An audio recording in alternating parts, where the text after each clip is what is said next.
இன்று ஒரு பதிவை பாருங்கள். ஒரு மிலிட்ரிக்காரர், அவருக்கு 3 வீடு இருக்குது. மனைவி இறந்து விட்டது, ஒரு பையனும் இறந்து விட்டான். ஆனால் ஒரு பொண்ணு இருக்குது. அதாவது அந்த பொண்ணு வந்து பார்த்திங்கன்னா கோயில்பேட்டில் இருக்குது. இவர் அருப்புக்கோட்டை பக்கத்தில் இங்கேயும் ஒரு வீடு இருக்குது. சென்னையில் 2-3 வீடு இருக்குது. ஒரு வீடை தங்க வச்சுருக்காரு, 2 வீடை வாடகை விட்டுருக்கிறாரு. எனக்கு கால் வந்து 3 நாளாக பண்ணினேன், நான் எடுக்கலை அப்படிங்கிறாரு. ஆனால் அவர் எனக்கு பணம் எதுவும் கட்டலை. ஃபோட்டோ கேட்குறேன், ஃபோட்டோ கொடுக்கல. 68 வயது, மிலிட்ரியில் வேலை பார்த்து ரிட்டையர்டு. எவ்வளோ தினாவிட்டா என்னென்ன வார்த்தைகள் பேசுகிறாருன்னு பாருங்கள். நான் ஃபோன் எடுக்கலாம், என்னுடைய ஃபோன் வந்து ஃபார்வர்ட் ஆகி ஆஃபீஸ்க்கு போயிடும். அப்போ இவருக்கு ஒரு 68 வயசில் ஒரு பெண் வேணும் அப்படின்னு கேட்குறாரு. நம்ம பொண்ணு கொடுக்கலாம், ஒன்றும் தப்பு கிடையாது. பென்ஷன் 27,000 பென்ஷன் வருது, வாடகை 9,000 வருது, ஒரு 36,000 மாதம் வருது. 68 வயசில் வந்து அவர் எவ்வளோ விவரமாக இருக்கிறாருன்னு பாருங்கள், என்னென்ன வார்த்தை பேசுகிறாருன்னு பாருங்கள். அப்போ என்கிட்ட பணமே கட்டாமல் ஆஃபீஸில் உள்ள அத்தனை பேரையுமே திட்டுறாரு. இது போல தான் எல்லோருமே இருக்கிறாங்க, நிறைய பேர். எல்லோரையும் நான் சொல்லலை, ஒரு சில பேர். அப்போ ஒருத்தர்கிட்ட நான் மணிக்கணக்காக பேசுகிறேன், அவர் எனக்கு பணமும் எதுவும் கட்ட மாட்டார், நீங்கள் பொண்ணை பார்த்து கொடுங்க, முடிச்ச பிறகு நான் தர்றேன் அப்படின்னு சொல்கிறாரு. அவருக்கு எதுக்கு நான் வேலை பார்க்கணும்? ஆனால் ஒரு நபர்கள் பேசும்போதே நல்லா தெரிஞ்சுக்கோங்க, நான் எல்லாத்தையும் பணம் கேட்குறது கிடையாது. ஒரு 1000 ரூபா கட்டுங்க, 2000 ரூபா கட்டுங்கன்னா அப்போ தான் நான் உள்ள சிஸ்டத்தில் பதிய முடியும். அந்த பதிஞ்சு வைக்கிறதுக்கு தான் அந்த 1000 2000. அதுக்கப்புறம் எங்கே இடம் இருக்குது 1 2 அனுப்புவேன். 10,000 20,000 ஏன் வாங்குறேன்னா டெய்லி அவங்களுக்கு ஃபாலோ பண்ணணும்.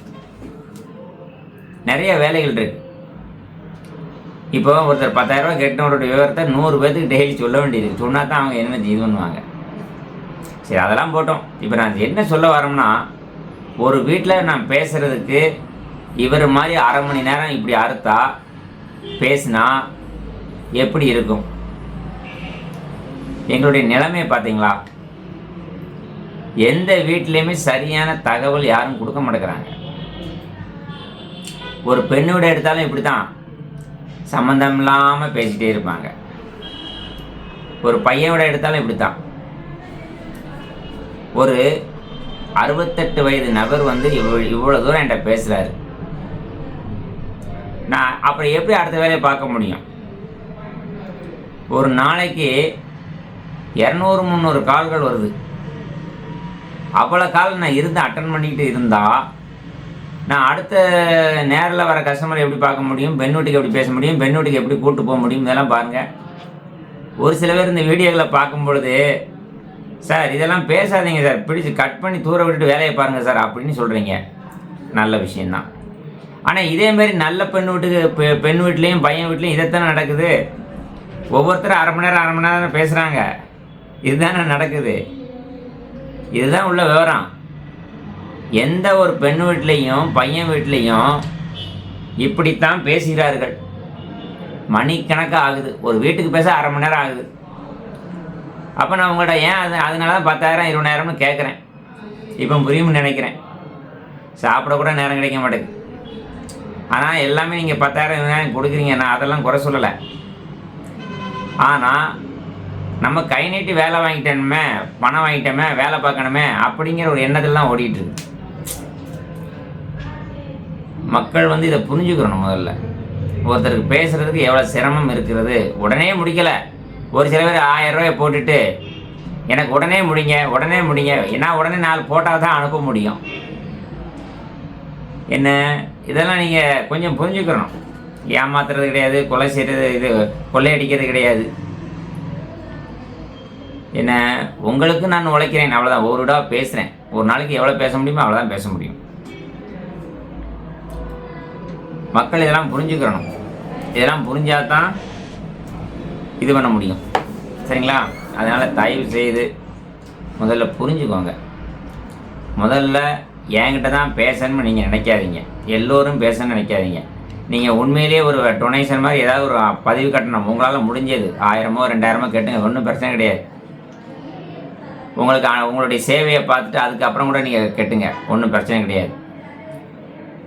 நீங்கள் முதல்ல உங்களுடைய ஃபோட்டோ, ஜாதகம், பயோட்டா எல்லாம் கொடுத்துட்டு ஒரு 1000மோ 2000மோ கட்டிட்டு, இந்த மாதிரி நான் சார்கிட்ட கொஞ்சம் பேச நினைக்கிறேன் அப்படின்னு சொல்லுங்கள். அப்போது நீங்கள் எப்போ ஃப்ரீயாக இருக்கீங்களோ அந்த நேரத்தை சொல்லுங்கள். நான் அந்த நேரத்தில் ஃப்ரீயாக இருந்தால் நான் பேசுகிறேன். இல்லை எனக்கு நான் ஃப்ரீயாக இருக்கும்போது நான் உங்கள்கிட்ட பேசுகிறேன். நீங்கள் இல்லைன்னா நீங்கள் பேசுங்க. நீங்கள் ஃப்ரீயாக இருக்கும்போது நான் பேசுகிறேன், இல்லை நான் ஃப்ரீயாக இருக்கும்போது நீங்கள் பேசுங்க. சரிதானா? ஒரு நாளைக்கு ஒரு குறிப்பிட்ட அளவு தான் பேச முடியுது. ஏன்னா நிறையா இருக்கிறீங்களா, அதனால். சார், நேற்று மட்டும் 11 கல்யாணங்கள் ஃபிக்ஸ் ஆகிருக்கு. எனக்கு அது ரொம்ப சந்தோஷமாக இருக்குது. அந்த 11 பேரில் 3 பேர் மட்டும் 50,000 தரணும்னு சொல்லியிருக்கீங்க. நீங்கள் என்னைக்கு கொடுக்குறீங்க அன்றைக்கு தானே எனக்கு. சரிதானா?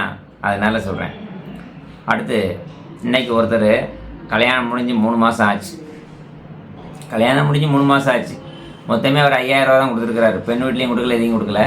இன்றைக்கி வந்து அவங்களுக்குள்ள ஏதோ சின்ன பிரச்சனை. எதுவும் பிரச்சனை நீங்கள் தான் பார்க்கணும், நீங்கள் தான் செஞ்சு கொடுக்கணும், உங்களுக்கான கமிஷனை கொண்டு வந்து தரேன் அப்படின்ட்டார். இவ்வளோ நாள் ஒன்றும் இல்லை, 3 மாதம் கழிச்சு நான் என்ன செய்ய? இதுதான் உள்ள நிலவரங்கள். மக்களே, ஒரு விஷயத்தை புரிஞ்சுக்கோங்க. எனக்கு நீங்கள் கொடுக்கக்கூடிய அந்த பதிவு கட்டணங்கள் மனம் இருந்தால் மட்டும் கொடுங்க, இல்லைன்னா கொடுக்காதீர்கள். நான் கேட்குறேன், என் ஆஃபீஸ் ஸ்டாஃப் கேட்குறாங்க அப்படின்னா விருப்பம் இருந்தால் பண்ணுங்கள், இல்லைன்னா பண்ண வேண்டாம். நீங்கள் சங்கடப்பட்டு கஷ்டப்பட்டு நொந்து கொடுக்கக்கூடிய பணம் வந்து எனக்கு வந்து வேண்டாம். சரிண்ணா? அதே சமயத்தில் ஒரு விஷயத்தை நல்லா தெரிஞ்சுக்கொள்ளுங்கள். உங்களுக்கு எங்களுடைய அலுவலகத்தில் இருந்து ஒவ்வொரு ஒரு பையனுக்கு பணம் கட்டிருக்கீங்கன்னா ஒவ்வொரு பெண்ணோட அனுப்புகிறோம். அந்த அனுப்பும் பொழுது வந்து பார்த்தீங்கன்னா, இப்போ நான் வந்து காண்டாக்ட் நம்பர் வந்து பெரும்பாலும் எல்லாத்துக்கும் கொடுக்கறது கிடையாது. ஏன்னா எடுத்த உடனே காண்டாக்ட் நம்பர் கொடுத்தா நீங்கள் தப்பாக பேசுகிறீங்க. சில பெண்கள்லாம் எனக்கு வேண்டான்னு சொல்கிறாங்க. அதனால் பெண்களுடைய காண்டாக்ட் நம்பர் பாதுகாப்பாக நான் வைக்கக்கூடிய சூழ்நிலையில் இருக்கிறேன். சரிண்ணா? அதனால் ஆண்களுக்கு வந்து ஏன் திருமணம் ஆக மாட்டேங்குது அப்படின்னா இது ஒரு காரணம். ஒவ்வொருத்தரும் பெண் வீட்டுகளில் பேசுனது எல்லா செல்லுமே ரெக்கார்டு இருக்குங்க. முதல்ல புரிஞ்சுக்கோங்க. நீங்கள் ஒரு பெண்ணிட்ட வந்து அந்த பொண்ணு என்ன சொல்கிறாங்கன்னா, பட்டன் செல்லாம் வச்சுருக்கு அப்படின்னா பட்டன் செல்லையும் ரெக்கார்ட் ஆகுது. அதை எனக்கு அப்படியே அனுப்புகிறாங்க. தயவு செய்து கொஞ்சம் புரிந்து கொள்ளுங்கள். நீங்கள் புரிந்து பேசுங்கள். இப்போ என்கிட்ட இவர் பேசின பேச்செல்லாம் நீங்கள் பார்த்தீங்கன்னா உங்களுக்கே புரியும். 1/2 மணி நேரமாக பேசுகிறாரு, எப்படி பேசுகிறான்னு பாருங்கள். இவர்கிட்ட நான் பார்த்தேன், இவர்கிட்ட ஒரு 1000மோ 2000மோ வாங்கினா எப்படி இருக்கும்? அதனால் இப்படியெல்லாம் பேசுகிறாங்களே அப்படிங்கிறது தான். பெண் வீட்லேயும் இப்படி பேசுகிறாங்க, பையன் வீட்லேயும் இப்படி பேசுகிறாங்க. நான் எப்படி முடிச்சு கொடுக்குறது? அவ்வளோ கஷ்டங்கள் இருக்குது. அதனால் இவர் வந்து 68 வயதில் உள்ளவருக்கு வந்து பார்த்திங்கன்னா, ஆனால் ஒரு விஷயம், இவருக்கு இப்போ இதே நான் யூடியூப்பில் போடுறேன் இல்லையா? ஏன் சொல்லுங்கள்? என்ன தான் பேசினாலும் அவருக்கு ஒரு 3 வீடு இங்கே இருக்குது, அங்கே ஒரு 2-3 வீடு இருக்குது, வாடகை வருது, பென்ஷன் வருது, அப்படிங்கிறதையும் ஏற்று ஒரு சில பேர்கள் போகக்கூடிய விஷயம் இதுவும் இருக்குது. ஒரு சில பேருக்கு இந்த மாதிரி கோபமாக பேசுகிறவங்களையும் பிடிக்கிறதுக்கும் வாய்ப்புகள் இருக்குது. நான் இல்லைன்னு சொல்லலை.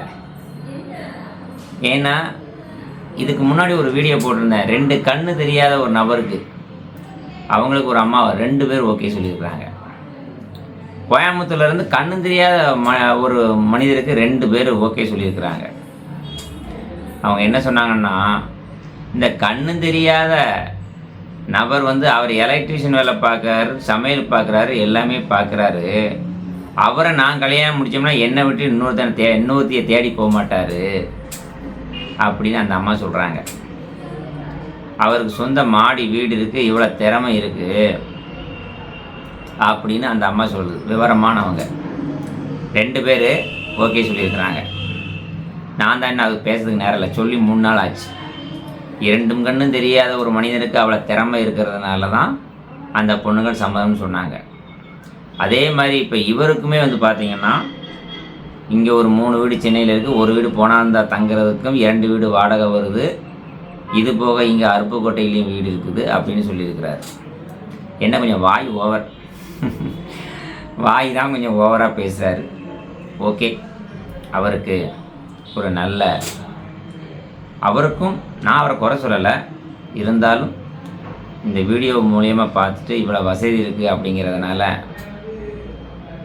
அவரை ஏற்றுக்கிட்டு ஒருத்தர் நீங்கள் ஏற்றுக்கிட்டிங்கன்னா அதுவும் சந்தோஷம்தான். ஏன்னா வயதான காலத்தில் அவருக்கும் ஒரு துணை இருக்கட்டுமே அப்படின்னு தான் சரிண்ணா. அதனால் நான் இதை அவர் பேசினதை குறை கூறுவதற்காக மட்டுமல்ல, அவருக்கும் ஒரு நல்ல இது அமையட்டுமே என்று சொல்கிறேன். அதனால் எல்லோருமே சப்ஸ்கிரைப் பார்த்தோன்னே பண்ணிடுறீங்க.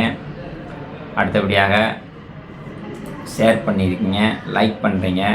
அந்த கை மாதிரி ஒரு இடத்துல இருக்கும்போது அதை லைக் பண்ணிடுங்க சரிண்ணா. லைக் பண்ணால் எவ்வளோ பேர் பார்த்துருக்கீங்க, ஒவ்வொருத்தரும் பார்த்துட்டிங்கன்னா லைக் பண்ணிக்கோங்க.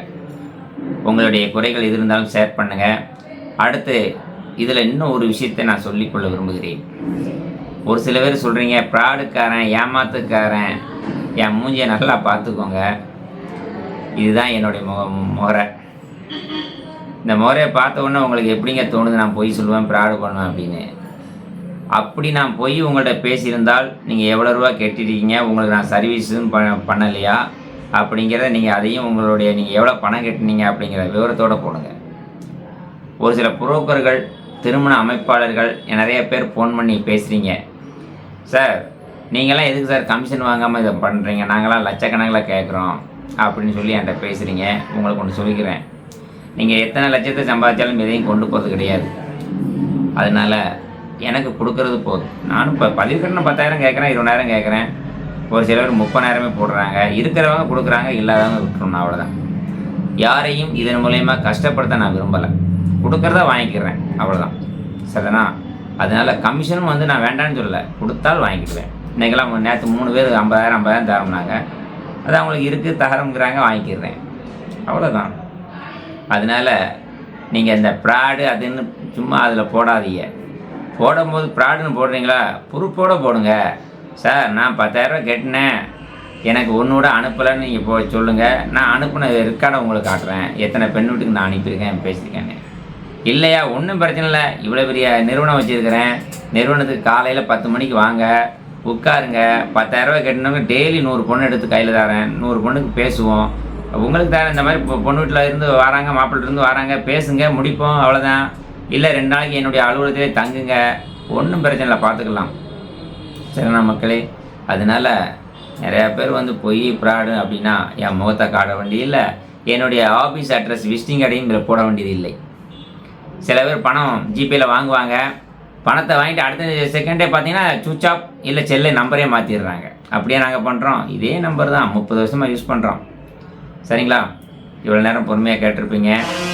அடுத்து அந்த ஐயா பேசின அந்த ஆடியோவை முழுமையாக கேட்டுட்டு பண்ணுங்கள். நன்றி, வணக்கம், வாழ்க.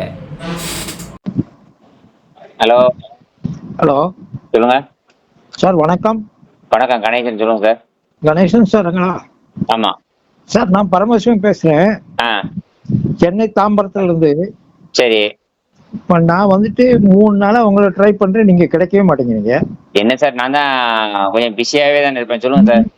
எனக்கு தெரியும், நீங்க அந்த 10 லட்சம் 50 லட்சம் 20 லட்சம் அந்த இதுலயே போயிடுறீங்க. சொல்லுங்க சார். நாட்டுக்காண்டி பாதுகாக்கிறவங்கள யாரையும் நீங்க மதிக்க மாட்டேங்கிறீங்க. என்ன சார்? நான் தேடி உங்களுக்கு 3 நம்பருக்கு போன் பண்ணேன். சரி. 12க்கு பண்ணேன். சரி. அதுக்கப்புறம் 12-13க்கு பண்ணேன். சரி. அதுக்கப்புறம் 69 23 தெரியல, அதுக்கு பண்ணேன். சரி.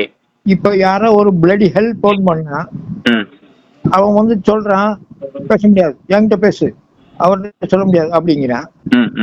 என்ன சார் கம்பெனி நீங்க நடத்துறீங்க? எங்களுக்கு இவ்வளவுதான் மதிப்பா? இல்ல சார், மதிப்பு கொடுக்க மாட்டீங்களா? இல்ல சார், உங்களுக்கு என்ன மாதிரி மதிப்பு கொடுக்கணும்னு சொல்லுங்க சார். சார், ஒரு பேச்சுக்கு ரெஸ்பான்சிபிள் கொடுக்கணுமா இல்லையா? கண்டிப்பா கொடுக்கணும் சார். இப்ப அவர் இல்ல, அந்த பொண்ணு சொல்லுச்சு சார் அவங்க சாப்பிட போயிருக்காங்க, வந்த உடனே நீங்க அப்புறம் போன் பண்ணுங்கன்னுச்சு. சரி. சரிம்மா, நான் 1/2 மணி நேரம் கழிச்சு போன் பண்றேன்னு. 1/2 மணி நேரம் கழிச்சு போன் பண்ண, இந்த பிளடி ஹெல்ப் போன் பண்ணேன்.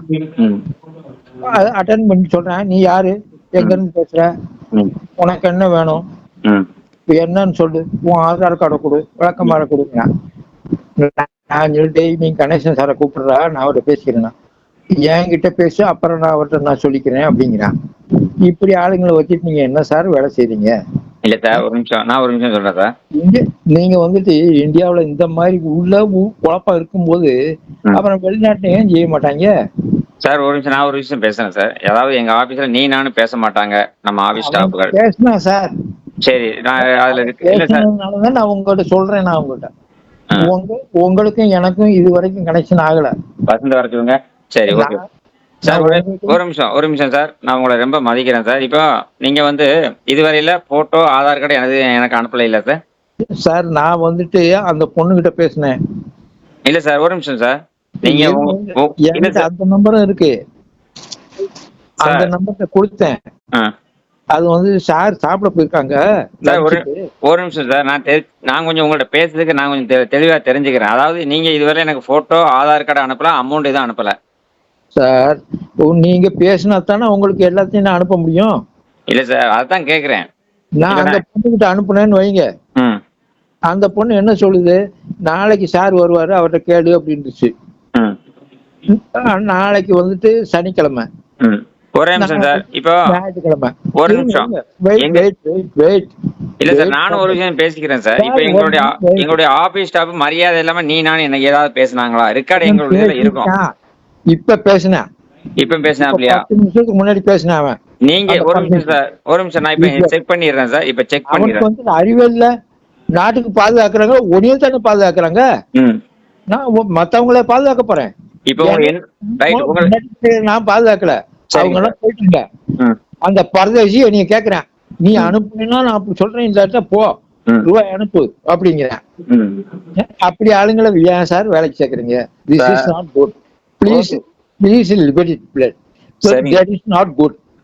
நான் உங்ககிட்ட நான் அதிகமா நான் சொல்ல விரும்பல. ஏன்னா நீங்க 30 வருஷமா நீங்க இந்த வேலையில இருக்கீங்க, 35 வருஷமா இந்த திருமண மாலையில இருக்கீங்க. நான் உங்களை வந்து நான் உங்களை சாப்பிடல, அந்த என்கிட்ட சொன்ன அந்த பொண்ணையும் அந்த அப்பா சொல்ல. இந்த பிளடிகள் எதுக்கு வந்து நடுவில் நுழையிறான்? இவன் யார்? இவன் உங்களை குழப்பறதுதான் வந்திருக்கான். நீங்களா தான் சார் போன அவருக்கு பேசிருக்கீங்க அந்த நம்பருக்கு. அந்த பிளடிகள் பேசினதுனாலதான் நான் பேசினேன். நீ யாருப்பா, எங்க இருந்து பேசுற, என்ன என்கிட்ட சொல்லு, நான் பேசிக்கிறேன். சார் அங்க போயிருக்காரு, இங்க போயிருக்காருங்க சார். ஒரு நிமிஷம் சார். சார் 80-12 நீங்க கூப்பிடுறீங்க, அவர் தான் அந்த போனை அட்டன் பண்றாரு. நீங்க என்னுடைய நம்பர் 13க்கு நான் எடுக்கலைன்னா இன்னொரு லேடிஸ் எடுப்பாங்க. என்னுடைய நம்பரை ஃபார்வர்ட் ஆகி நான் எடுக்கலைன்னா அவங்களுக்கு போகும்.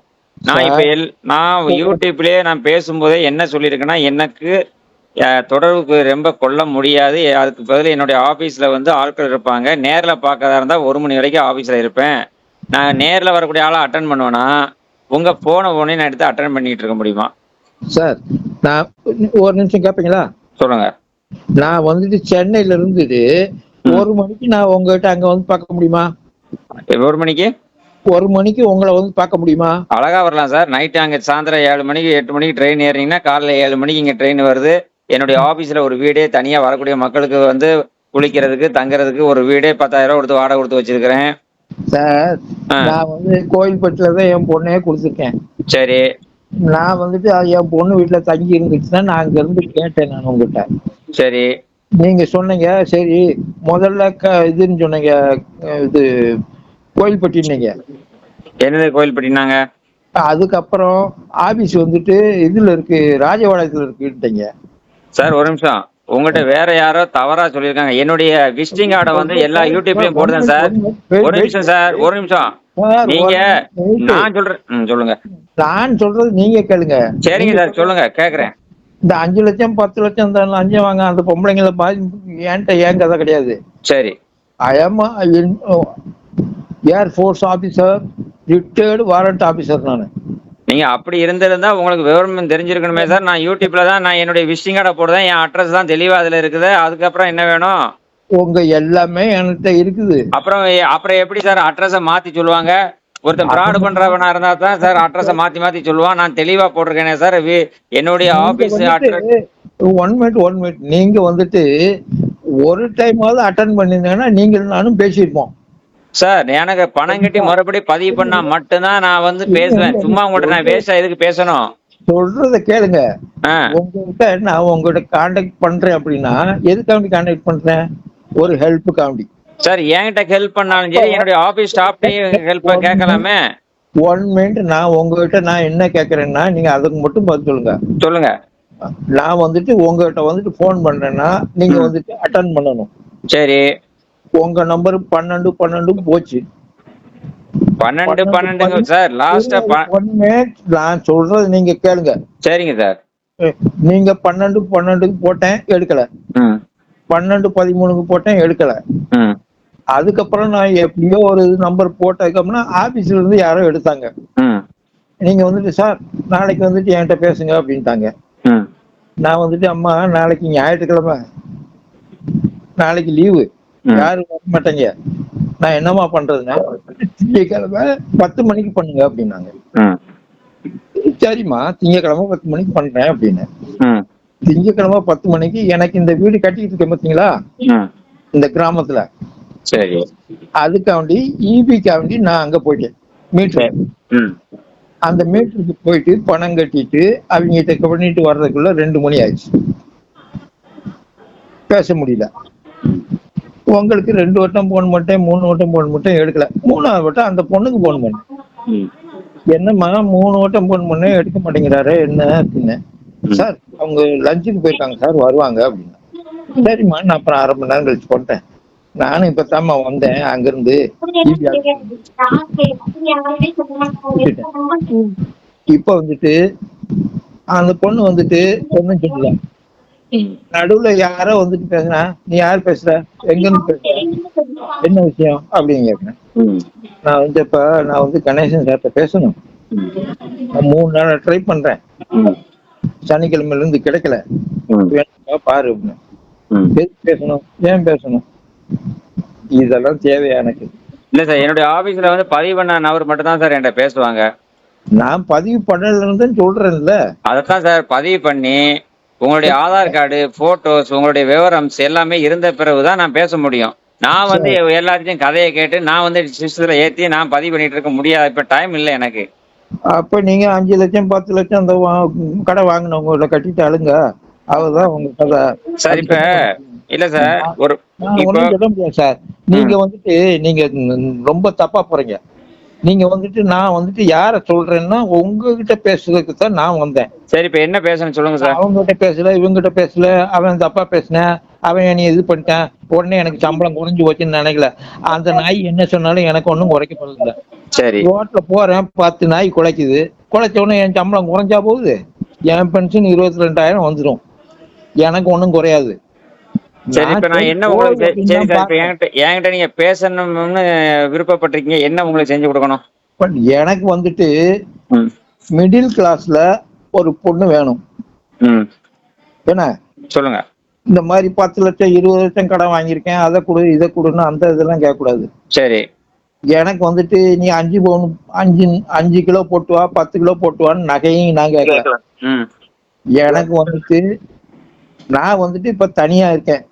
சரி, உங்களுக்கு மனைவி என்னாச்சு? அவ வந்துட்டு கொரோனால செத்து போயிட்டா 2021ல. 2021ல இறந்து போயிட்டாங்க.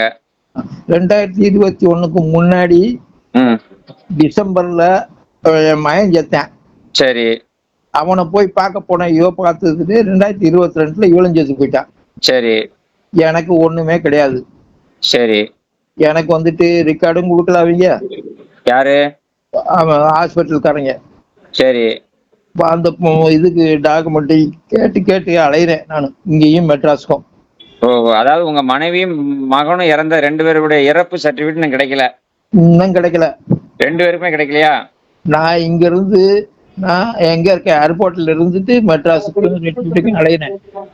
சரி இப்போ மனைவி மகன் 2 பேரும் இறந்த சர்டிபிகேட் 2021ல இறந்துருக்கிறாங்க. இப்ப 5 வருஷமா அலையிறீங்க, கிடைக்கல. கிடைக்கல. நீங்க ஒரு மிலிட்ரி மேனா இருந்திருக்கீங்க, உங்களுக்கு மரியாதை அவங்க கொடுக்கல. நீங்களே கொடுக்கல, அப்புறம் அவங்க என்னது கொடுக்க போறாங்க? நான் இப்பதான் உங்கள்ட்ட பேசுறேன் ஐயா, நான் இப்ப தானே உங்கள்ட்ட பேசுறேன். நீங்க ஐயா நீங்க செய்யுங்க, செய்யலன்னு நான் சொல்லல. நீங்க மிடில் கிளாஸ்ல கொடுத்தா கொடுங்க, கொடுக்கலன்னா நான் எங்கேயாவது பிச்சை எடுத்துறேன் ரோட்டு வழியா. சரி, நாளைக்கு பட்டாளத்துக்கு போனாங்க, ஒரு பயிலும் உங்களுக்கு உதவி பண்ண மாட்டாங்க. சரி, அப்ப ஆத்தால வந்து தெருவில் விட்டுருவாங்க. சரி, உங்க பேர் என்ன பேருங்க ஐயா? என் பேர் பரமசிவம். சரி சரி, வயசு என்னாவது? எனக்கு வந்துட்டு இப்ப 68 ஆயிடுச்சு. 68 வயசு ஆச்சு. இப்ப ஆகஸ்ட்ல முடிஞ்சுன்னா 69 ஆயிரும். சரி, 69 ஆகுது. பென்ஷன் எவ்வளவு வருது? எனக்கு வந்துட்டு 27,000 வருது. சரி, உங்களுக்கு யாருமே கிடையாது? எனக்கு ஒரு நாயும் கிடையாது. சரி, சொந்த பந்தங்கள் ஒன்னும் வர மாட்டாங்க. பிற கோயில்பேட்டில ஏதாவது மகா இருக்குன்னு சொன்ன மாதிரி இருந்தது. மகளை கல்யாணம் முடிச்சு கொடுத்தேன், அது இதுவரை வரைக்கும் வந்து பார்க்கல அவ. சரி, அவளுக்கு பொங்கலுக்கு பார்த்தாச்சு, தீபாவளிக்கு பார்த்தாச்சு, அவனுக்கு எல்லா இளவும் கூட்டியாச்சு. எத்தனை மகா? ஒரு மக தான். சரி, அவர் என்ன, வீட்டுக்காரர் என்ன பண்றாங்க? மகா என்ன பண்ணுது? ஒரு மகனும் ஒரு மகனும் தான். அதாங்கய்யா, மகன் இறந்து போயிட்டாரு. மகா என்ன வேலை பார்க்குது? மருமகன் என்ன வேலை பார்க்காரு? மகன் அங்க மருமையன் பிச்சை எடுத்துட்டு இருக்கிறேன் ரோட்ல, கோயில்பட்டியில. சரி பரதேஷ், அந்த நாயை பத்தி நான் பார்க்கவும் கிடையாது, ஒண்ணும் கிடையாது. சரி. நான் இங்க வீடு கட்ட வந்தேன். வந்தப்ப இந்த வீட்டுக்கு முன்னாடி இந்த இது போட்டோம் பாத்தீங்களா, கிரில்லிங் கேட்டு, ம் அதுக்கு வெல்டிங் பண்றேன், அப்படி பண்றேன், இப்படி பண்றேன்னு வந்து அளந்தெல்லாம் எடுத்துட்டு போனேன். ம் அதோட போன நாய் தான் வரல. மருமகனா? ஆமா. சரி, அதையும் விட்டுட்டேன். சரிங்கய்யா. ஆ. இப்ப உங்களுக்கு 68 வயசு ஆகுது, பென்ஷன் 27,000 ரூபாய் வருது. உங்களுக்கு வீடு சொந்த வீடா? என் வீடு சொந்த வீடு கட்டி முடிச்சிட்டேன். சரி, சென்னையில எனக்கு இங்கேயும் ரெட்டியப்பட்டிலையும் கட்டிட்டேன். அருப்புக்கோட்டை ரெட்டிப்பட்டியா? அருப்புக்கோட்டை பக்கத்துல ரெட்டியப்பட்டின்னு ஒன்று ஊர் இருக்கு. தெரியும் தெரியும், சொல்லுங்க. அது நான் பிறந்த ஊரு. சரி. அதனால அந்த ஊர்ல இடம் வாங்கி வச்சிருந்தேன் அந்த காலத்துல. இங்க இப்ப இந்த 68 வயசுல அருப்புக்கோட்டையில ஒரு வீடு இருக்கு, சென்னையில ஒரு வீடு இருக்கு. சென்னையில 3 வீடு இருக்கு. 3 வீடு இருக்கா? நான் 2 வீடு வாடகைக்கு விட்டுருக்கேன், ஒரு வீடு நான் வச்சிருக்கேன். வாடகை எவ்வளவு வருது? வாடகை வந்துட்டு 4,500 4,500. 9,000 ரூபாய் வாடகை வருது. கடன்லாம் அவங்க, அது தண்ணிக்கு கரண்ட்டுக்கு இதெல்லாம் அவங்க தான் கட்டிக்கணும். சரி, அப்போ 36,000 ரூபாய் ஒரு மாசம் உங்களுக்கு வருது. ஐயோ, 36,000 இல்ல 34,000 கூட வருது. சரி, அதை பத்தி நமக்கு கவலை இல்லை. சரி, வந்துட்டு போறதுக்கு வர்றதுக்கு இடம் இருக்குது. சரி, எனக்கு வந்துட்டு இப்ப சோறு பொங்கி போடுறதுக்கு ஆள் இல்லை. சரி. ஏன்னா நான் சோறு கடையில தான் வாங்கி திங்கிறேன். சரி, இப்ப வரக்கூடிய மனைவிக்கு வந்து அந்த சொத்தெல்லாம் மனைவிக்கு தான், பிள்ளைகளுக்கு கொடுக்க மாட்டீங்க? இந்த நாய்க்கும் கிடைக்காது. சரி, வரக்கூடிய மனைவிக்கு உண்டு. வரக்கூடிய மனைவி நல்லவளா இருந்தா அவளுக்கு கிடைக்கும். சரி. இல்லைன்னா அதுவும் இந்த கூட்டத்தோட எதுவும் சேர்ந்துரும். சரி, வரக்கூடிய மனைவியை வந்து அப்படி சோறு பொங்கி போட்டா துணி வைக்க வச்சுக்கிற போறீங்களா, இல்ல தாலியை கட்டி மனைவியா வச்சுக்கிற போறீங்களா? நடுத்தர பொண்ணா இருக்கணும். எப்படி நடுத்தர பொண்ணு, எனக்கு விளக்கமாக சொல்லுங்க. ஏன்னா அந்த போன வட்டம் நீங்க சொன்ன பாத்தீங்களா, 10 லட்சம் எனக்கு கடன் இருக்குது, 5 லட்சம் 4 லட்சம் அடைச்சிருக்கேன், இன்னும் 3 லட்சம் இருக்குன்னா அந்த மாதிரி பொண்ணெல்லாம் எனக்கு வேண்டாம். கடன் உள்ள பொண்ணு வேண்டாம். எனக்கு அந்த பொண்ணே தேவையில்லை. ஐயா, நடுத்தர பொண்ணா எப்படி? நடுத்தர பொண்ணுன்னா நம்ம வீட்டுக்கு வந்துட்டு நான் வாங்குற ரூபாயில நான் 10 ரூபா வாங்கினேன்னா அவ 5 ரூபா செலவழிச்சிட்டு நம்ம வீட்டுக்கு 5 ரூபா மிச்சம் வச்சிருக்கேன், இதை நீ வச்சுக்கோ அப்படின்னா அவ பொண்ணு. சரி. அப்படி மாதிரி எனக்கு பொண்ணு வேணும். சரி. எனக்கு வந்துட்டு 5 கிலோ நகை போடு 10 கிலோ நகை போடுன்னு நான் கேட்கல. சரி. அதையும் விட்டுட்டேன். 68 வயசுல அது வேற கேட்கலா? நான் எனக்கு வேணாம். ஏன்னா அவங்க கேட்கறாங்கல்ல, இந்த 5 லட்சம் 10 லட்சம் கடன் வாங்கிட்டு வந்து நீ கட்டுங்கிறாங்கல்ல, அப்புறம் நாம என்ன பண்ணணும்? சரிங்கய்யா. அப்புறம் எதுக்கு நமக்கு மீச? நீங்க என்ன சமுதாயம் ஐயா? நம்ம மீசையை வலிச்சிட்டு சுப்பா திரிய வேண்டியதான். சரி, உங்களுக்கு என்ன ஜாதி? நீங்க என்னென்ன ஜாதியில எதிர்பார்க்கீங்க? நான் வந்துட்டு ஆல்ரெடி அந்த பொண்ணை சொல்லிட்டேன், நான் வந்துட்டு வெள்ளாளர். சரி. இப்ப நான் வந்துட்டு திருநெல்வேலியில எந்த இடம் தெரியுமா உங்களுக்கு? சொல்லுங்க, தெரிஞ்சுக்கிறேன் ஐயா. சேரகுளம் இருக்கு பாத்தீங்களா? எங்க? சேரகுளம். சேரகுளமா? திருநெல்வேலியில இருந்து இது திருச்செந்தூர்ல இருந்து வரும்போது கருங்குளம் வரும். கருங்குளம்? கருங்குளத்துல இருந்து 3 கிலோமீட்டர் உள்ள. ஐயா, நான் திருநெல்வேலிக்காரன் தான். திருநெல்வேலிக்காரங்க, அதுதான் நான் சொல்றேன். நான் நேத்து கூட கருங்குளத்துல போய் ஒரு இடம் பார்த்துட்டு ஒரு மாப்பிள்ளோட பாட்டு தான் வந்தேன். கருங்குளம் அந்த வெயிட் பண்ற மிஷின் இருக்கு பாத்தீங்களா? சரிங்க, இருக்கட்டும், ரைட். இப்போ அங்க உங்களுக்கு இப்ப வீடு இருக்கா? அங்க இருக்க வீடு கிடையாது எனக்கு. இப்ப எனக்கு தான் எங்க அப்பா ஒரு பைசா கூட கொடுக்கலையே. சரி, இப்ப உங்களுக்கு 3 வீடு இருக்கு. 2 வீடு அங்க இருக்குது. எங்க? மெட்ராஸ்ல. ஒரு வீடு நான் போனா வந்தா தங்குறதுக்கு, நான் பென்ஷன் எடுக்க போவேன், கேண்டீனுக்கு போவேன், தங்குவேன். நான் எங்க போய் தங்குவேன்? அதனால அந்த வீடை வச்சிருக்கேன். சரி, இப்ப இந்த வீடெல்லாம் இருக்கிறது உங்க மகாளுக்கு தெரியுமா? அது எந்த நாயும் வர்றதில்ல என்கிட்ட. இல்லையா, வீடு இருக்கிறதா தெரியுமா? தெரிஞ்சா தானே வருவாங்க. ஓ, அதுவே தெரியாதா? அவங்களுக்கு வந்துட்டு அவங்க வேலையெல்லாம் முடிஞ்சிச்சு, அவங்க உங்ககிட்ட போயிட்டாங்க. சரி. சரி போங்க. சரிங்க. அத அந்த சொன்னாங்க பாத்தீங்களா? இப்போ உங்களுக்கு எத்தனை வயசுல இருந்து எத்தனை வயசுக்குள்ள பொண்ணு வேணும்? இப்ப என்ன சொன்னாங்க தெரியுதா? யாரு? சிட்டுக்கு சின்ன சிட்டுக்கு சிறகு முளைச்சது, அது சிறகு பிளந்து போனதுன்னுட்டாங்க. யாரு? யாரோ கண்ணதாசனோ எவனோ படிச்சான், அது எனக்கு தெரியாது. வாலியோ கண்ணதாசனோ. ஏன்னா நான் தமிழ்நாட்டுல இருந்தா தானே அவங்க எல்லாம் தெரிய போகுது. நான் வந்துட்டு இப்ப என் சொந்த கால்ல நிக்கிறேன். ம். எங்க அப்பா எனக்கு ஒரு பைசா கூட கொடுக்கல. சரி. நான் ஹாஸ்டல்ல இருக்கும்போது ஒரு 110 ரூபாய் கேட்டதுக்கு என்னை அடிச்சு வெளியே வரட்டி விட்டான். இப்ப உங்களுக்கு எத்தனை வயசுல இருந்து எத்தனை வயசுல பொண்ணு வேணும்? எனக்கு வந்துட்டு 45ல இருந்து 55க்குள்ள பாருங்க. சரி. மிடில் கிளாஸ்ல வேணும். சரி. ரெண்டாவது 10 பவுனு, 5 கிலோ போடணும், 10 கிலோ போடணும்னு பொண்ணெல்லாம் வேண்டாம். சரி, எவ்வளவு நகை போட்டு வரணும்? எனக்கு நகை போட்டு வந்தா வரட்டும், அவதான் படப்போறேன், நானா படப்போறேன். சரி. எனக்கு நகையும் வேண்டாம், ஒண்ணும் வேண்டாம். சரி. என் பென்ஷன் எனக்கு போதும். சரி. என் பென்ஷன் வந்துட்டு இப்ப நான் வந்தேன்னா ம்.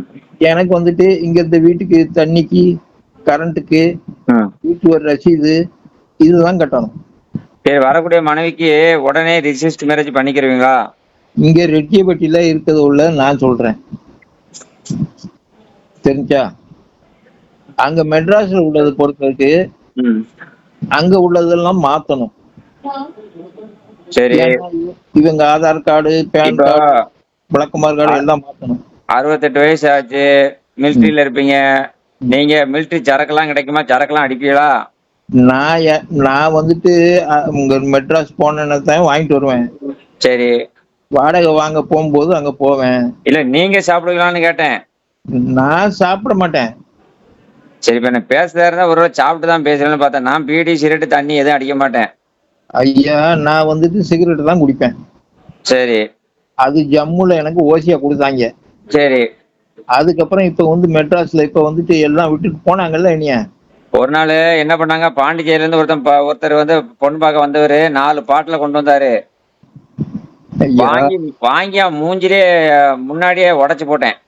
ஏன்னா ஏன்னு கேட்டீங்கன்னா, நம்மள குடியார போய் நினைச்சிட கூடாதுல்ல. சொல்ற கேளுங்க, நான் இப்ப போய் வாங்கினேன்னா எதுவும் கொண்டு வந்துடக்கூடாது, அந்த விஷயத்த சொல்லுதேன். சொல்றத கேளுங்க. நீங்க கேட்கறது போதும். நான் என்ன உங்கள்கிட்ட கேட்டு இப்ப 20 நிமிஷத்துக்கு மேல பேசிட்டேன். இப்ப அடுத்து நான் என்ன செய்யணும்? இப்ப இவ்வளவு நேரம் பேசிட்டீங்கன்னா அடுத்து நான் என்ன செய்யணும்? என்கிட்ட கார்டு இருக்குது. சரி, அதை வச்சு நான் என்ன பண்ணேன்? அந்த கார்டை வச்சு நீங்க வாங்கினீங்கன்னா அவன்கிட்ட உடைச்சிங்கல்ல, அந்த 4 பாட்டில வாங்கி அங்க போய் உடைச்சிருங்க.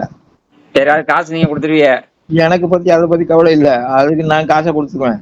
சரி, அது எதுக்கு நான் காசு கொடுத்து வாங்கணும்? நான் ஏன் உடைக்கணும்? நீங்க அங்கேயே உடைச்சிருங்க, நான் காசை கொடுத்துறேன். ஏன் ஏடிஎம் கார்டை கொடுத்துறேன், அவன் காசை எடுத்துக்கிடுவாங்க. ஐயா, அதுக்கு எனக்கு நிறைய வேலை. இதுக்கு தான் நான் எந்த பொண்ணையும் அட்டன் பண்ணாம இருக்கிறதே காரணம் அதுதான். புது பொண்ணு வந்துச்சுன்னா எந்த பொண்ணையும் இப்ப நான் அட்டன் பண்றது கிடையாது. 10,000 ரூபாய் பணம் கட்டிருக்கியா, அதுக்கு மட்டும் தான் நான் பேசுவேன் அப்படின்னு நான் சொல்லிடுவேன். இதுக்கு தான் யாரு பொண்ணையும் நான் அட்டன் பண்றது கிடையாது. இவ்வளவு தூரம் நான் பேசிட்டே இருக்கேன் பாத்தீங்களா? உங்களுக்கு அடுத்த பொண்ணு 45 to 55 வயசுல வேணும். பாயிண்ட்டுக்கு வந்தா தானே நான் அடுத்து வேலை பார்க்க முடியும். ஒவ்வொருத்தரும் இப்படிதான் கதை பேசுறீங்க. நீங்க அவங்கள பத்தி சொல்லலையே, என்னைய பத்தி தானே கேக்குறீங்க. யார பத்தி? பொண்ணு நான் உங்க இது காமிக்கிறேன், அவங்க இப்படி இருக்காங்க, இவங்க இப்படி இருக்காங்க, அவங்க இந்த வேலை செய்யறாங்க, பாக்கல, வீட்டுல இருக்காங்க, படிக்கல. நீங்க உங்க விவரத்தை சொன்னா அதுக்கு ஏத்த மாதிரி தான் நான் பொண்ணு சொல்ல முடியும். வந்துட்டு அவங்க வந்துட்டு எம்பிபிஎஸ் படிச்சுட்டு வந்துதான் எனக்கு வந்து பாக்கணும்னு அவசியம் இல்ல. சரி, இப்ப நான் என்ன செய்யணும் அதை மட்டும் சொல்லுங்க ஐயா. இப்ப 45 to 50 வயசுல ஒரு பொண்ணு கேட்டீங்க. 5ஆம் வகுப்பு படிச்சிருந்தாலும் எனக்கு பரவாயில்ல. சரி. அவ வந்து பிஎஸ்சி எம்ஏ படிச்சிருந்தாலும் பரவாயில்ல. சரி. இல்ல எம்பிஏ படிச்சிருந்தாலும் எனக்கு பரவாயில்ல. சரி. எனக்கு வந்துட்டு வீட்டுக்கு வந்துட்டு இருக்காப்புல எனக்கு வந்துட்டு செய்யணும். ஏன்னா என் கால் வந்துட்டு ஒரு ஆக்சிடென்ட்ல அடிபடிச்சு மெட்ராஸ்ல. வரக்கூடிய மனைவிக்கு என்ன பண்ணுவீங்க ஐயா? வரக்கூடிய மனைவிக்கு நான் என்ன பண்ண முடியும்? இல்ல, என்ன செஞ்சுட்டு வரணும். அவதான் செஞ்சுட்டு வரணும். இப்ப என் கால் அடிபட்டு இருக்குத, அதுக்கு நான் இந்த பிளேட் எடுத்து 1 வாரம் ஆச்சு. அதை நான் நடக்க முடியாம இருக்கேன்.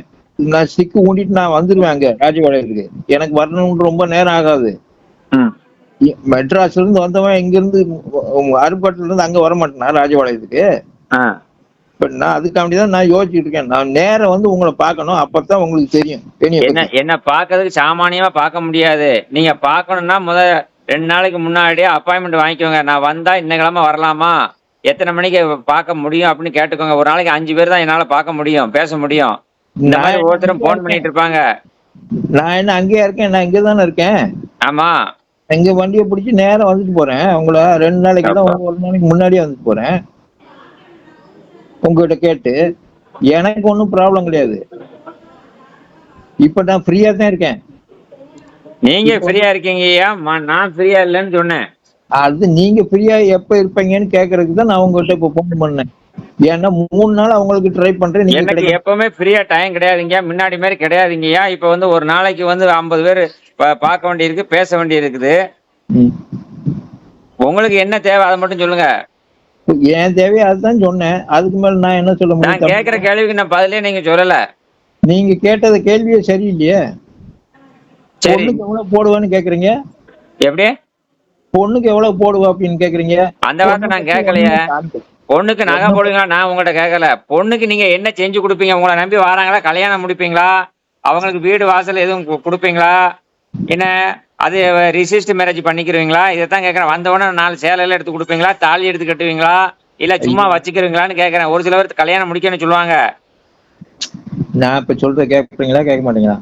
நீங்க சொல்றது எவ்வளவு நேரம் கேட்டுக்கிட்டு தானே இருக்கேன், கேட்காமலாம் இருக்கேன். அரை மணி நேரம் பேசிட்டு தானே இருக்கோம். நாங்க யாருக்காண்டி இருக்கோம்? நீங்க யாருக்காக? நாங்க யாருக்காண்டி இருக்கோம் தெரியலையே, நீங்க சொல்லுங்க தெரிஞ்சுக்கிறேன். பெரிய ஆள் நீங்க, நான் சின்ன பையன் தானே. நீங்க பெரிய ஆள் சொல்லுங்க, நான் தெரிஞ்சுக்கிறேன். நான் வந்துட்டு நீங்க தான் பெரிய ஆளுன்னு நினைக்கிறேன். இப்ப சொல்லுங்க ஐயா, என்ன செய்யணும் சொல்லுங்க. ஏன்னா 30 வருஷமா நீங்க அதை நடத்துறீங்க. அந்த 5 லட்சம் 10 லட்சம் கணக்கெல்லாம் கதையை கேட்டேன் நானு. சரி சரி. இப்ப நீங்க வந்துட்டு வந்துச்சுன்னா அவங்க வந்துட்டு கடைசி வரைக்கும் இருக்கிறதுக்கு அவங்களுக்கு நான் பொறுப்பு. தெரிஞ்சா? கம்மியா பேசுங்கப்பா. என்கிட்ட வந்துட்டு நம்பி வந்துட்டாங்க அப்படின்னா நாங்க தான் அவங்களுக்கு உதவி பண்ணணும். அந்த உதவி தான் வந்தவொடனே நான் 5-6 சேனல் உதவி பண்ண வேண்டாம். தெரிஞ்சா? என்கிட்ட பென்ஷன் இருக்குது, நான் அதை வச்சு நான் பிழைச்சிக்குவேன். அந்த பென்ஷனை தான் அவங்களுக்கு செலவுக்கு மாசம் மாசம் எதுவும் கையில கொடுப்பீங்களா, எதுவும் வாங்கி கொடுப்பீங்களா, என்ன எதுன்னு கேக்குறேன். நான் அவங்க இங்க வந்துட்டாங்கன்னா அவங்களுக்கு எல்லா செலவும் நான் தான் பார்க்கணும். வேற யார் பாப்பா? சரி, வேற யார் பார்க்க முடியும் சொல்லுங்க? நம்பி வந்துட்டாங்கன்னா அவங்களுக்கு யார் செலவு பண்ணுவா? அதாவது வாரம் மனைவிக்கு சேலை துணிமணி எடுத்து கொடுத்து ஒரு தாலி கட்டி ரிஜிஸ்டர் பண்ணிக்கிறீங்களான்னு கேக்குறேன். இப்ப நாங்க இங்க இருந்து போயிட்டோம், காஷ்மீர் போயிட்டோம். அதை யார் காப்பாத்துவா? அவங்க தானே காப்பாத்தணும். நீ எந்த ஸ்டேட்ல இருந்து வந்த? நீ யாரு? உங்க அப்பா பேர் என்ன? ஐயா பரமசிவம், ஐயா பரமசிவம் ஐயா, நான் கேக்குற ஒரே கேள்விதான். வரக்கூடிய மனைவிக்கு உடனடியாக நீங்க தாலி எடுத்து தாலி கட்டி ரிஜிஸ்டர் பதிவு திருமணம் பண்ணிக்கிறீங்களான்னு தான் கேட்டேன். அவங்க யாரு நமக்கு எப்படி இருக்காங்கன்னு பார்த்துட்டு தான் சொல்ல முடியும். தெரிஞ்சா? மிடில் கிளாஸா இருக்கணும். ஐயா நான் என்ன கேக்குறேன்னா, அவங்க தாலி கட்டிக்கிற இருந்தா தானே அவங்கள பத்தி உங்களை சொல்ல முடியும். நான் சொல்றது நீங்க சொல்றது எவ்வளவு நேரம் கேட்கத்தான் செய்யறேன். தாலி கட்டிக்கிறீங்களா, இல்ல வேலைக்காரி மாதிரி வச்சுக்கிற போறீங்களா, இல்ல வைப்பாட்டி மாதிரி வச்சுக்கிற போறீங்களான்னு கேக்குறேன். வேலைக்காரி மாதிரி எனக்கு ஒண்ணு வேண்டாம். வேலைக்காரி மாதிரி இருந்து மெட்ராஸ்ல 3 பேர் இருக்காங்க அங்க. ஓ 3 பேர் ஏற்கனவே வச்சிருக்கீங்களோ? ஏற்கனவே அங்க 3 பேர் இருக்காங்க. வீடு கழுவுறதுக்கு, பெருக்கிறதுக்கு, கூட்டுறதுக்கு. நான் தான் கொண்டு போய் சம்பளம் கொடுத்துட்டு வர்றேன். சரி, வாடகை எல்லாம் வாங்கி அவங்களுக்கும் கொடுத்துட்டு அவங்க வீட்டெல்லாம் பாத்துக்கமா, நான் இல்லைன்னு சொல்லிட்டு நீங்க செய்யாதீங்கன்னு சொல்லிட்டு அவங்ககிட்ட சொல்லிட்டு வர்றேன். சரி, இப்ப நான் என்ன செஞ்சு கொடுக்கணும் சொல்லுங்க, நேரம் ஆகுது. நீங்க வந்துட்டு எனக்கு மிடில் கிளாஸ்ல நம்ம வீட்டுக்கு அடங்குறாப்புல ஒரு பொண்ணா பாக்கணும். உங்க வீட்டுக்கு அடங்குற மாதிரி, உங்களுக்கு அடங்குற மாதிரி வேணும். சோறு பொங்கி போடணும். சரி, நான் ஆஸ்பத்திரிக்கு போவேன், மெட்ராஸ்க்கு வருவேன். கூட என் கூட வந்தாங்கன்னா அங்க எஸ்ஆர்எம் ஹாஸ்பிட்டல்ல போயிட்டு பாக்குறதுக்கு. இப்ப கல்யாணம் முடிச்சா எந்த ஊர்ல இருப்பியா? சென்னையில இருப்பீங்களா, அருப்புக்கோட்டையில இருப்பீங்களா? நான் இங்கதான் ரெட்டியப்பட்டில தான் இருக்கேன். அருப்புக்கோட்டை ரெட்டியப்பட்டில தான் இருக்கிய. இப்ப வீடு இன்னும் இது எலக்ட்ரிஷியன் மீட்டர் மாட்டல, தண்ணி குழாய்க்கு வரல. சரி, இப்ப இப்ப எனக்கு வேற எதுவும் சொல்லணுமா நீங்க? வேற எதுவும் சொல்லணுமா?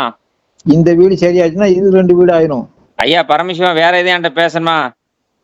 நான் உங்ககிட்ட சொல்ல வேண்டியது இதுதான். நீங்க வந்துட்டு வேற கேக்குறீங்க. ஒண்ணும் இல்லையே, வேற ஒண்ணும் இல்லையே. நான் இதைத்தான் சொல்றேன். நீங்க நீங்க இந்த நம்பருக்கு ஆள் இருந்தா அனுப்புங்க. ம். அதுக்கு மேல உங்க இஷ்டம். சரி, எனக்கு பதிவு கட்டணம் எப்ப கட்டுவீங்க? இப்ப நீங்க பதிவு கட்டணும். நீங்க இதுக்கு ஆள் அனுப்புறத பார்த்துட்டு தான் நான் சொல்ல முடியும். அதுக்கு தான் பணம் கட்டி. அப்ப நான் இவ்வளவு நேரம் உங்கள்கிட்ட பேசியிருக்கேன், அவ்வளவுதானே? இவ்வளவு நேரம் நானும் பேசணும்ல. எத்தனை 3 நாள் முன்னாடி பேசினேன். அது சரி, ரைட், ஒன்றும் பிரச்சனை இல்லை. பேசுனது சரியா போச்சு. நீங்க பணம் எதுவும் கட்ட வேண்டாம். உங்களுக்கு பொண்ணு எதுவும் அமைஞ்சா நானே உங்களுக்கு சொல்லுதேன். நீங்க ₹1 கூட எனக்கு கட்ட வேண்டாம், சரிதானா? நீங்க மிலிட்ரி சர்வீஸ் மேலே பெரிய ஆளு தான். நீங்க எங்க ஆபீஸ்ல பதிவு கட்டணம் எதுவும் கேட்டாலும் கொடுக்க வேண்டாம். இன்னொரு விஷயம் கேளுங்க. இன்னைக்கு கூட கொடுக்கறதுக்கு நான் தயாரா இருக்கேன். ஆனா எனக்கு பிடிச்ச ஆளா இருக்கணும். ஐயா நான் சொல்றத கேளுங்க ஐயா. ஐயா நான் சொல்றத கேளுங்க. I don't like about that. தெரிஞ்சுங்களா? நீங்க வந்துட்டு உங்களுக்கு பிடிச்ச ஆளுங்களா, உங்களுக்கு தெரிஞ்சவங்களா, இல்ல வந்தவங்களா கொடுத்தீங்கன்னா நான் உங்களுக்கு பணம் கட்டுறதுக்கு தயாரா இருக்கேன். எவ்வளவு தருவீங்க? நீங்க எவ்வளவு கேக்குறீங்க? 1 லட்சமா? ஐயா உங்களை மாதிரி ஆளுகிட்ட 3 லட்சமா? உங்களை மாதிரி ஏன் இவ்வளவு ஒரு மிலிட்ரி மேனா இருக்குன்னு சொல்லி எதுக்கு இவ்வளவு அவசரப்படுறீங்க? உங்களை மாதிரி ஆள்கிட்ட நான் 10 பைசா எதிர்பார்க்க மாட்டேன். அந்த மாதிரி இல்லையே. நீங்க நான் கேட்கறத கொடுப்பீங்களான்னு கேட்டப்போ எனக்கு பயமா இல்ல. நான் எங்க கேட்டேன்? நான் கேட்கறத கொடுப்பீங்களான்னு நான் இப்ப உங்கள்ட்ட கேட்டேன். இப்பதான் சொன்னீங்க எவ்வளவு கொடுப்பீங்க அப்படின்னு. உங்க செல்லுல ரெக்கார்ட் இருந்தா போட்டு திரும்ப கேட்டு பாருங்க. அதைத்தான் கேக்குறேன். ஐயாங்க கேளுங்க. இப்ப சொல்றத தெளிவா வச்சுக்கோங்க. உங்களுக்கு ஏதாவது வரன், உங்களுக்கு இவ்வளவு நேரம் நீங்க பேசுனீங்க, உங்களுடைய குணத்துக்கு நல்ல முறையில ஏதாவது ஒரு பொண்ணு அவரை கட்டிக்கிறவங்க வந்தாங்கன்னா நானே உங்களுக்கு கால் பண்றேன். நீங்க இங்க கால் பண்ண வேண்டாம். நீங்க கால் பண்ணி நான் எடுக்கலாம், ஆபீஸ் ஸ்டாஃப் போவோம். அவங்கள நீங்க வந்து நீங்க ஏன் ஓனர் எடுக்கலையா அப்படி இப்படி யாரையும் திட்ட வேண்டாம். ஏன்னா என்னுடைய அலுவலகத்துல வந்து சில பேர் குடிச்சிட்டு போதையில பேசிக்கிட்டு இருக்கிறாங்க. அதனால வேலைக்கு யாரும் வர மாட்டேங்கிறாங்க. நான் வந்து இது ஒரு சேவையா பண்றேன். 10,000 20,000 கேட்கத்தான் செய்யறேன். சில பேர் வந்து இந்த மாதிரி இருக்கிறானுங்க. அதனால ஒரு சில ஆள்கிட்ட நான் பேசும்போது அவங்களுடைய நல்ல மனசை புரிஞ்சுக்கிட்டு தான் நான் பணம் கேட்பேன். எல்லாத்தையும் பணம் கேட்க மாட்டேன். இப்பவும் உங்கள்கிட்ட சொல்லுதேன், நீங்க இதுவரையில ₹1 கெட்டல, இனிமே கெட்டவும் வேண்டாம். சொல்ல புரியுதா ஐயா? நான் சொல்லுவேன், நீங்க கேளுங்க. நீங்க ₹1 கெட்ட வேண்டாம். நாளைக்கு திருமணம் முடிஞ்சாலும் நீங்க 10 பைசா எனக்கு கொடுக்க வேண்டாம். உங்க காசு எனக்கு வேண்டாம். நான் வந்து ஏற்கனவே சொன்னதான் திரும்ப திரும்ப சொல்லுவேன். எனக்கு யார்கிட்ட பணம் கேட்கணும்னு தெரியும். எல்லாத்தையும் பணம் வாங்க மாட்டேன். நான் பதிவு பண்ண ₹10,000 கெட்டினா தான் நான் அவங்ககிட்ட பேசுவேன். எல்லாத்தையும் நான் இப்ப பேசுறது கிடையாது. இன்னைக்கு எங்க ஆபீஸ் ஸ்டாஃப் எல்லாரும் ஒருத்தர் வந்து இந்த மாதிரி போதையில திட்டுறாரு, ஒரு மாதிரியா பேசுறாருன்னு சொல்ல போய் தான் நீங்க போன் பண்ண உடனே நான் திரும்ப எடுத்தேன். 1 மணி வரைக்கும் தான் நான் யார்ட்டையும் பேசுவேன். 1 மணிக்கு மேல நான் பேசுறது கிடையாது. புரிஞ்சுக்கோங்க. இவ்வளவு நேரம் உங்களுக்கு மரியாதை கொடுத்து பேசியிருக்கிறேன், பொறுமையா பேசியிருக்கிறேன். கேட்டுக்கோங்க. இனிமே நீங்க எதுவும் கால் பண்ண வேண்டாம், சரியா? வச்சிரட்டுமா? வச்சிருங்க.